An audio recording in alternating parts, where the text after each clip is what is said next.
So fear of death in general, I have a whole chapter on that. And I'll say this, Kathy, I don't know that um, that it's wrong. I don't believe that it's actually wrong to fear death, or that highly religious people shouldn't fear death, that somehow they should be at complete peace, total equanimity as they stare death in the face. It's natural for us to dread extinction, right? That is hardwired into us. We don't want to be extinguished. Um, Creatures in general, aim to survive. They struggle to survive, creatures of all different types. So I think there's something very instinctive in humans and other animals to try to survive. So it's natural to sort of fear this extinction.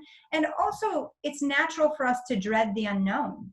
When we, something that we just have never experienced before, which very few of us have experienced death. And by that, I mean, few of us have had a cardiac arrest, died, and been resuscitated to at least be able to talk about what that experience was like.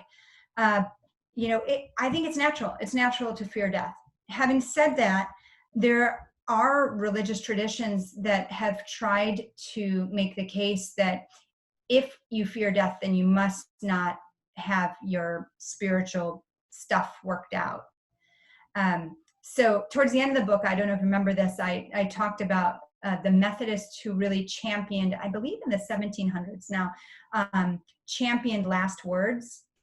And they made a lot of recording last words. And they did it not so much for the dying or the family of the dying, but they did it for their community. And their obituaries weren't obituaries sort of recounting the fantastic accomplishments of a person's life, but they were really reports of how that moment of dying and death went. And the idea was that then this would reflect on how someone lived. So if you didn't get, so there ended up being all this pressure to get the last words right.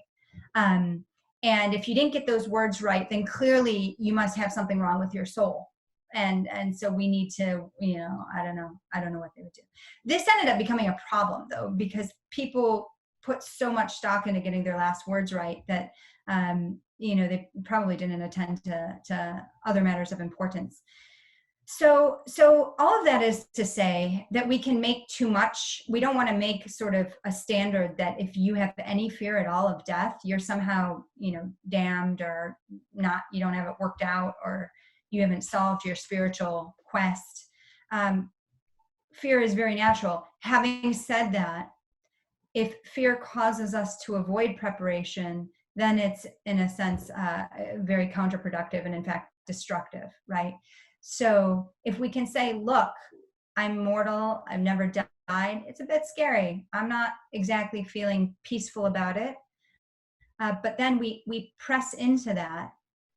We walk toward the fear with our communities, working through these questions. I think that gets us closer to where we want to be than if we just let fear keep us from going there altogether.